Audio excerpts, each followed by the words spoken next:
Bulletin की शुरुआत करते हैं। लोकसभा और राज्यसभा में हंगामा करने वाले सांसदों के खिलाफ आज कड़ा एक्शन हुआ है। कांग्रेस के 9 सांसदों समेत कुल 14 लोकसभा सांसदों को शीत सत्र के लिए सस्पेंड कर दिया गया है। डीएमके के सांसदों कनिमोझी और प्रतिभन को भी निलंबित किया गया है। इसके अलावा सीपीआई के भी एक सांसद पर एक्शन हुआ है। निलंबित होने वाले कांग्रेस सांसदों में टीएन प्रतापन, हिबी ईडन, एस ज्योतिमणि, रम्या हरिदास और डीन कुरियाकोस शामिल है। इसके अलावा कांग्रेस के ही मणिकम टैगोर, वीके श्रीकंदन पर भी कार्रवाई की गई है।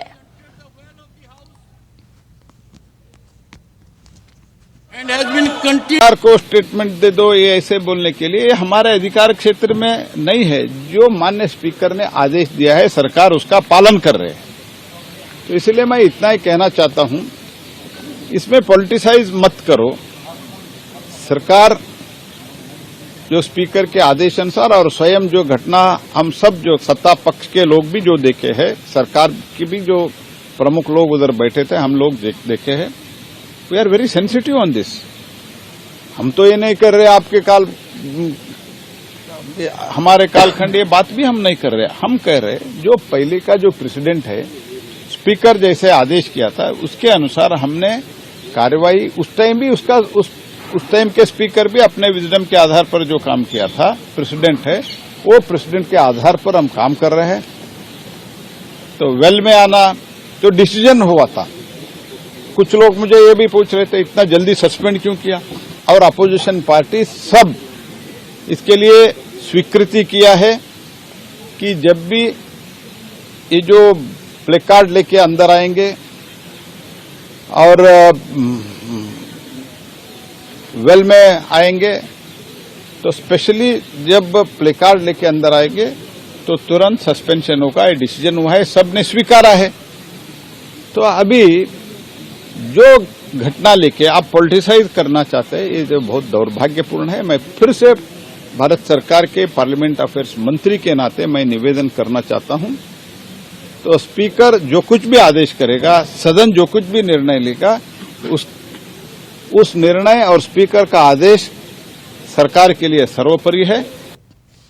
वही कौन कौन से सांसद सस्पेंड हुए हैं उनके नाम आपको बता देते हैं, चलिए ग्राफिक की सहायता से। तो कई ऐसे सांसद हैं जो कि सस्पेंड हुए हैं। के सुब्रारायन जो कि सस्पेंड हो चुके हैं। डायरेक्ट ओब्रायन टीएमसी से आते हैं, उनको भी सस्पेंड कर दिया गया है। और टीएन प्रतापन कांग्रेस के आते हैं। हेबी ईडेन कांग्रेस के सांसद है जिनको सस्पेंड कर दिया गया है। एस ज्योतिमणि भी कांग्रेस के सांसद है। राम्या हरिदास ये भी कांग्रेस से आती हैं। और डीएन कुरियाकोस ये भी कांग्रेस के सांसद है जिनको सस्पेंड कर दिया गया है, चूंकि हंगामा हो रहा था और इसके बाद से एक्शन लिया गया है। वीके श्रीकंदन कांग्रेस के सांसद है और बैनी बेहन भी कांग्रेस के सांसद है जिनको सस्पेंड कर दिया गया है। सिर्फ इतना ही नहीं, बता दें आपको कि मोहम्मद जावेद भी कांग्रेस के सांसद है जिनको सस्पेंड कर दिया गया है। और अंतिम में डीएमके के सांसद कनिमोझी को सस्पेंड कर दिया गया है। तो ये वो तमाम सांसद है जिनको सस्पेंड कर दिया गया है भारी हंगामे के बाद।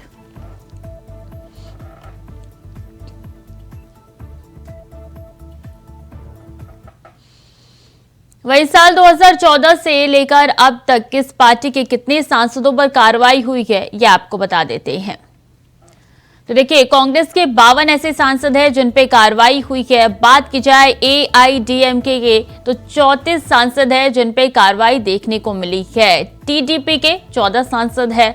आप यानी कि आम आदमी पार्टी के 1 सांसद है जिन पे कार्रवाई हुई है और उनका नाम संजय सिंह है। वाईएसआर कांग्रेस की बात की जाए तो 1 सांसद है जिन पे कार्रवाई देखने को मिली है। वहीं बीजेपी की बात की जाए तो बीजेपी का आंकड़ा 0 है।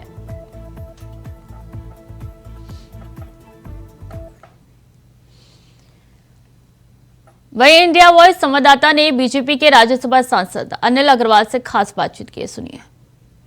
कल की घटना को लेकर जिस तरह से लगातार अमित शाह का इस्तीफा मांगा, सदन आज भी स्थगित कर दिया लगातार, क्योंकि विपक्ष हावी होता नजर रहा है कि ऐसी घटनाएं बीजेपी सरकार में भी हुई है और बीजेपी की तरफ से ही वो पास दिया गया था। बात करेंगे हमारे साथ राज्यसभा सांसद हैं अनिल अग्रवाल जी। जिस तरह से लगातार विपक्ष हावी हो रहा है, अमित शाह का भी इस्तीफा मांग रहे हैं, प्रधानमंत्री मोदी पर भी सवाल खड़े। क्या लगता है विपक्ष को ये ऐसी स्थिति में जो हंगामा हुआ? देखिए, कल की जो घटना हुई है वो ठीक नहीं है, उसकी मैं निंदा करता हूँ। लेकिन आज वो लोग माननीय गृह मंत्री जी से इस्तीफा मांग रहे हैं जिनके 4 से 14 के शासन में क्या क्या नहीं हुआ। देश में हर जगह बम फटते थे, कानून व्यवस्था बद से बदतर थी। इंटरनल सिक्योरिटी का रिव्यू किया जा रहा है, पार्लियामेंट सिक्योरिटी रिव्यू हो रही है और निश्चित रूप से जो भी आवश्यक होगा वो कदम उठाए जाएंगे। राजनाथ सिंह ने लगातार पास पर भी आज सवाल खड़ा किया है और सिक्योरिटी को टाइट करने का जो जिम्मा दिया था तो उसको पूरी तरह से जांच की जाए। क्या लगता है जो राजनाथ सिंह ने जो बीजेपी सांसद पास बनाते हैं उस पर बैन लगाया जाएगा? जो पहले भी मीडिया को भी 200 मीटर दूर रखा गया। देखिए, मैंने कहा ना, पूरे सिस्टम का रिव्यू किया जा रहा है और न केवल पार्लियामेंट की सिक्योरिटी, पूरे देश की सिक्योरिटी माननीय गृह मंत्री जी बहुत अच्छे तरीके से देख रहे हैं। आज हिंदुस्तान के नागरिक अमन चैन से सो रहे हैं और जहाँ भी जो चीज़ें हैं उनको और बेहतर किया जाएगा। ठीक है, और बेहतर किया जाएगा। सर, अन्य पार्टियां यूपी के अंदर कूदने की तैयारी कर रही हैं, जहाँ से मोदी लड़ेंगे वहीं से चुनाव लड़ेंगे। क्या लगता है 2024 में सबसे बड़ा जो राज्य है वो उत्तर प्रदेश 80 सीटों में आता है? क्या लगता है कि मोदी को हरा पाएंगे? मुझे लगता है मुंगेरी लाल के सपने वो लोग देख रहे हैं। देखने में, सपने देखने से आदमी को जिंदा रहने में मदद होती है। माननीय मोदी जी आज हिंदुस्तान की नहीं पूरे विश्व के बड़े नेता हैं और उनके नेतृत्व में जिस प्रकार G20 सम्मेलन हुआ, पूरा विश्व उनको आज प्रॉब्लम सॉल्वर के रूप में देखता है। जिस प्रकार भारत की जनता की उन्होंने सेवा की है, गरीबों को मकान दिया है, गृहिणियों को गैस सिलेंडर दिए हैं, गैस के चूल्हे दिए गए हैं, आयुष्मान कार्ड बने हैं, किसान भाइयों को किसान सम्मान निधि मिली है, मेडिकल संख्या कॉलेजेस की संख्या बढ़ी है, ट्रेन्स की संख्या बढ़ी है, ट्रेन्स का गति दिया जा रहा है, बिल्कुल भ्रष्टाचार रहित सरकार दी है। आज सरकार पे किसी भी प्रकार का कोई आरोप नहीं है और 2004 से 14 जब जनता उसकी तुलना करेगी कि वहाँ हर दिन एक नया घोटाला आता था, तो निश्चित रूप से ये गठबंधन है, ये ठगबंधन है। और आप इनके नेताओं को देखिए ना, ममता जी अधीर रंजन चलती हैं, कांग्रेस के खिलाफ हमारे अखिलेश जी रोज कुछ ना कुछ कहते हैं, केजरीवाल जी पंजाब में कुछ कहते हैं, दिल्ली में कुछ कहते हैं और बाकी जब मीटिंग में जाते हैं कुछ कहते हैं। इनका आज तक संयोजक तय नहीं हुआ, कौन नेता होगा वो तय नहीं हुआ। सीट शेयरिंग तो बहुत बड़ी बात है, लेकिन हाँ ये जरूर है, ये माननीय मोदी जी के डर से गठबंधन करने की कोशिश कर रहे हैं।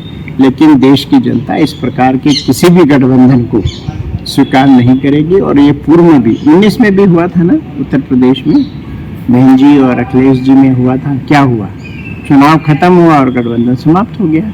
तो जनता जानती है कि ये केवल एक भ्रम फैला के वोट लूटना चाहते हैं, लेकिन देश की जनता बहुत समझदार है और वो अपना वोट विकास के लिए, माननीय मोदी जी के लिए, 2047 भारत को विकसित राष्ट्र बनाने के लिए देगी। क्या जो अभी 5 राज्यों में चुनाव हुए थे वो 2024 का फाइनल को बीजेपी 3 राज्यों में बहुमत से आई है, जो कि कांग्रेस कहता कोई भी बीजेपी को सीट नहीं मिलेगी। क्या लगता है ये बिल्कुल फाइनल 2024? भारतीय जनता पार्टी हर चुनाव हो, छोटा चुनाव हो बड़ा चुनाव हो, पूरी संजीदगी से लड़ती है। हम लोकतांत्रिक व्यवस्था में विश्वास रखते हैं, चाहे ग्राम पंचायत स्तरीय चुनाव हो, चाहे विधानसभा चुनाव हो, चाहे लोकसभा चुनाव हो। हम पूरी निष्ठा के साथ जनता की सेवा करते हैं और माननीय मोदी जी, मैंने कहा ना, विश्व के नेता हैं। आप देखिए, जहाँ ये सब कहते थे कुछ नहीं होगा, बड़ी बड़ी राहुल जी तो कहते थे लिख के रख लीजिए, लिख के कहाँ गया वो? देश की जनता, सभी प्रदेशों की जनता माननीय मोदी जी पे विश्वास व्यक्त कर रही है और माननीय मोदी जी भी पूरी निष्ठा के साथ, जो उनका संकल्प है कि 2047 में भारत को विकसित राष्ट्र बनाना है, उसके लिए 24 घंटे का। आखिरी सवाल है, पीओके की बात लगातार सदन में उठाई जा रही है, 12 सीट रखने की भी बात कही है। क्या लगता है 2024 से पहले या बाद में पीओके भारत में होगा? हमारे वर्तमान गृह मंत्री माननीय अमित शाह जी स्थिति स्पष्ट कर चुके हैं। पीओके हमारा था, हमारा है, हमारा ही होगा। सही समय पे निर्णय लिए जाएंगे और पीओके भारत का ही हिस्सा है। हम इसको तय कर चुके हैं। तो बिल्कुल देखिए, सबसे बड़ी बात है राज्यसभा सांसद नील अग्रवाल जी तक काफी पीओके हमारा है, हमारा ही रहेगा, और उसको फाइनल शायद हरी झंडी भी दिखा दी गई है। Dinesh Ajay Chauhan, India Voice. और बता दें, हम जानकारी निकल के सामने आ रही है, गोरखपुर दौरे पर सीएम योगी आदित्यनाथ महायोगी गोरखनाथ यूनिवर्सिटी राष्ट्रीय संगोष्ठी के कार्यक्रम में शामिल होंगे। सीएम योगी आदित्यनाथ कार्यक्रम की अध्यक्षता करेंगे, मुख्यमंत्री योगी आदित्यनाथ। तो महायोगी गोरखनाथ यूनिवर्सिटी राष्ट्रीय संगोष्ठी के कार्यक्रम में शिरकत करेंगे सीएम योगी आदित्यनाथ। बता दें कि संगोष्ठी के कार्यक्रम में शामिल होंगे सीएम योगी आदित्यनाथ। आदित्य नारायण ज्यादा जानकारी के लिए जुड़ चुके हैं। आदित्य, कब ये कार्यक्रम होने जा रहा है, क्या जानकारी है इससे जुड़ी हुई आपके पास? जी, जैसा कि मैं बताना चाहूंगा, योगी आदित्यनाथ अपने दौरे पर आज गोरखपुर में आए हुए हैं और आज के दिन राष्ट्रीय संगोष्ठी जो कि गोरखपुर के महायोगी गोरखनाथ विश्वविद्यालय में आयोजित होने ये 3 दिवसीय संगोष्ठी है, जिसका उद्घाटन, इसकी अध्यक्षता स्वयं योगी आदित्यनाथ कर रहे हैं। ये कार्यक्रम करीब 10 बजे से शुरू होने वाला है और इसमें काफी अतिथि के रूप में काफी लोग बाहर से भी आए हुए हैं। जी, क्या क्या होने जा रहा है इस कार्यक्रम में? ये 3 दिन का पूरा कार्यक्रम है जिसकी अध्यक्षता योगी आदित्यनाथ कर रहे हैं। इसमें major doctor general Atul Vajpayee और के अनुसार यहाँ पर advance and opportunity in discovery from natural product के बारे में ये संगोष्ठी देश दुनिया के प्रसिद्ध वैज्ञानिक एवं शोधार्थी शामिल होंगे इस पूरे 3 दिन के कार्यक्रम में। इसमें काफी चीजों पर चर्चा होगी और काफी शोध जो छात्र शोध करते हैं वो यहाँ पर अपनी बात शोध को यहाँ पर रखेंगे। जी, सीएम योगी आदित्यनाथ के अलावा और कौन से बड़े अधिकारी जुड़ने जा रहे हैं इस कार्यक्रम से? जी, जैसा कि मैं आपको बता रहा हूँ कि इसमें विशिष्ट रूप में केंद्र सरकार के औषधि महानियंत्रक डॉक्टर राजीव सिंह रघुवंशी भी उपस्थित रहेंगे। इसके अलावा काफी शोधकर्ता जो पुराने रिसर्च करने वाले लोग हैं वो भी यहाँ पर उपस्थित रहेंगे। जी, आज के दिन कब तक ये कार्यक्रम होगा, कब उनकी रवानगी होगी यहाँ से? जी, जैसा कि उसके बाद वह गोरखपुर में 2 और कार्यक्रम में जाएंगे। जैसा कि गोरखपुर में एक 5 स्टार मैरियट खुल रहा है जिसका उद्घाटन करेंगे और रामगढ़ताल क्षेत्र में एक क्रूज जो स्टार क्रूज होटल के रूप में रामगढ़ताल में चलने के लिए उसका भी उद्घाटन करेंगे। उसके बाद वो यहाँ से रवानगी होगी उनकी। ठीक है, बहुत बहुत शुक्रिया आपका तमाम जानकारियों के लिए। तो महायोगी गोरखनाथ यूनिवर्सिटी राष्ट्रीय संगोष्ठी के कार्यक्रम में शिरकत करेंगे सीएम योगी आदित्यनाथ।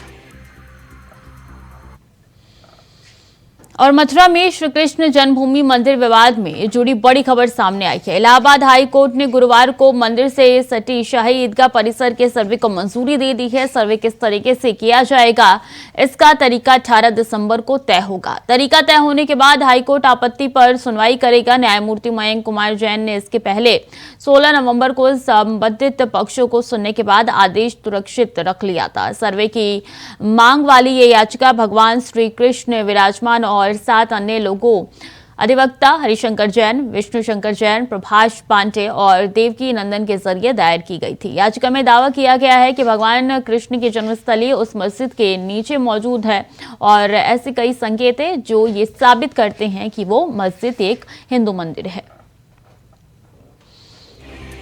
तो याचिका में क्या कहा गया था ये आपको बता देते हैं। महाकमल के आकार का एक स्तंभ है जो कि हिंदू मंदिरों की एक विशेषता है। इसी के साथ कहा गया है कि शेषनाग की एक प्रतिकृति है जो हिंदू देवताओं में से एक है।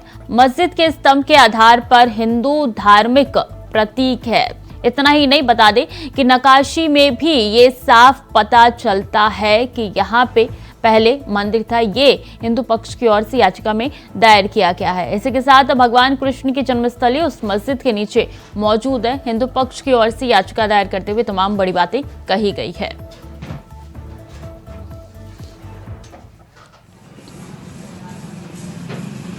और सिविलाइजेशनल बैटल में सबसे इंपॉर्टेंट होता है कि अगर कोई किसी मंदिर परिसर के अंदर घुस के उसे गलत ढंग से मस्जिद कहने लग जाए तो वो मस्जिद नहीं महाजिद होती है। और इसी के लिए उस शाही ईदगाह मस्जिद को हटाने के लिए हमने सिविल सूट दायर किया था। सिविल सूट की इंपॉर्टेंस देखते हुए इलाहाबाद हाईकोर्ट ने इस केस को अपने पास मंगाया ओरिजिनल ट्रायल के लिए और आज ऐतिहासिक फैसला देते हुए इलाहाबाद हाईकोर्ट ने कहा है कि वहां पे एडवोकेट कमीशन के द्वारा एडवोकेट कमीशन का सर्वे होना चाहिए। उस मांग को इन प्रिंसिपल अलाउ कर दिया है। कितने मेंबर एडवोकेट कमीशन पैनल होगा, कौन कौन उसमें जाएगा, स्टेट गवर्नमेंट उसको कैसे प्रोटेक्शन देगी, क्या क्या मॉडलिटीज होंगी, कितने बजे से होगा, फोटोग्राफी वीडियोग्राफी कैसे होगी, ये सारी मॉडलिटीज 18 दिसंबर को तय की जाएंगी। अयोध्या हुई हमारी, अब है मथुरा की बारी। आज माननीय उच्च न्यायालय ने जो फैसला दिया है, हमारे न्यायमूर्ति ने जो फैसला किया है, हिंदू समाज के लिए बड़ा गौरव का विषय है। श्री कृष्ण जन्मभूमि के लिए बहुत अच्छा विषय है, हमारे श्री कृष्ण भक्तों के लिए बड़ा अच्छा विषय है। अब मुस्लिम पक्ष की ईदगाह वालों जो बिल्कुल ही सिरे से खारिज हो गया है कि 7/11 नहीं सुनी जाएगी। अब 26/9 हमारी प्रार्थना बस सर्वे की एप्लीकेशन 18 दिसंबर को सुनी जाएगी, क्योंकि माननीय न्यायालय में हम लोगों ने कहा था कि अर्जेंसी एप्लीकेशन, हमें अर्जेंसी है, ये हमारे कुएं को तोड़फोड़ कर रहे हैं। हमारी भगवान श्री कृष्ण जन्म में बड़ा जनरेटर लगा लिया है, वहां से दरार आ जाएगी, हमारे हिंदू प्रतीक चिन्ह हटाए जा रहे हैं। इस पर सुनवाई अब 18 दिसंबर को फाइनल कर दी गई है। मथुरा में भगवान श्री कृष्ण का भव्य मंदिर था, उसको मुगल शासकों द्वारा कई बार तोड़ा गया, लास्ट में औरंगजेब द्वारा तोड़ा गया। आज मथुरा में माननीय इलाहाबाद कोर्ट ने जो फैसला दिया है, बहुत ही सराहनीय फैसला है। सभी हिंदुओं में, सभी ब्रजवासियों में खुशी की लहर है। अब हमने पहली सीढ़ी पार कर ली है। अब बहुत जल्द मथुरा कोर्ट में, मथुरा जन्मभूमि मंदिर पर ईदगाह मस्जिद में कोर्ट कमिश्नर सर्वे होगा। माननीय इलाहाबाद कोर्ट का फैसला आया है कि अब ईदगाह मस्जिद का सर्वे होगा। सर्वे में पता चलेगा कि वहाँ हिंदू मंदिर के कौन कौन से प्राचीन शाख थे। दूध का दूध, पानी का पानी अलग हो जाएगा। ये बहुत ही सराहनीय फैसला है। सभी ब्रजवासियों में, सभी सनातन हिंदुओं में खुशी की लहर पहुंच गई है और सभी एक दूसरे को मिठाई खिलाकर खुशी का इजहार कर रहे हैं। और हमीरपुर के कोतवाली क्षेत्र के जखेड़ी इलाके में तेज रफ्तार ट्रक ने 3 साल के मासूम को रौंद दिया, जिससे मासूम की मौके पर ही मौत हो गई। बता दें कि ट्रक चालक ट्रक छोड़कर मौके से फरार हो गया। हालांकि पुलिस ने मासूम के शव को कब्जे में लेकर पोस्टमार्टम के लिए भेज दिया है।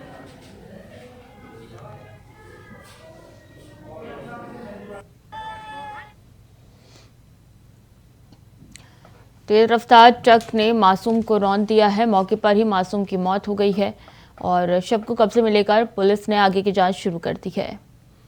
वहीं यूपी के सीएम योगी आदित्यनाथ वाराणसी पहुंचे, जहां उन्होंने काशी विश्वनाथ मंदिर का दौरा किया और पूजा अर्चना की।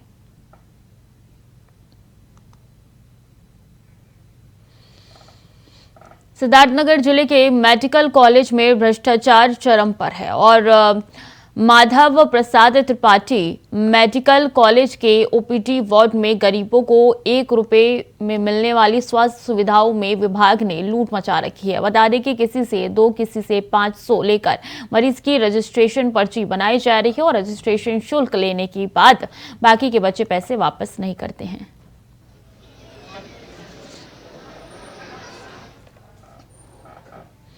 यूपी के बांदा जिले में तैनात महिला जज ने इच्छा मृत्यु मांगी है। उन्होंने सुप्रीम कोर्ट के मुख्य न्यायाधीश को लेटर लिखा है। इसमें कहा है कि भरी अदालत में मेरा शारीरिक शोषण हुआ है। मैं दूसरों को न्याय देती हूं मगर खुद अन्याय की शिकार हुई हूं। जब मैंने जज होते हुए इंसाफ की गुहार लगाई तो 8 सेकेंड में सुनवाई करके पूरा मामला अनसुना कर दिया गया। मैं लोगों के साथ न्याय करूंगी ये सोचकर सिविल सेवा ज्वाइन की थी, मगर मेरे साथ ही अन्याय हो रहा है। अब मेरे पास सुसाइड के अलावा कोई और ऑप्शन नहीं बचा है। इससे मुझे इच्छा मृत्यु की परमिशन दी जाए।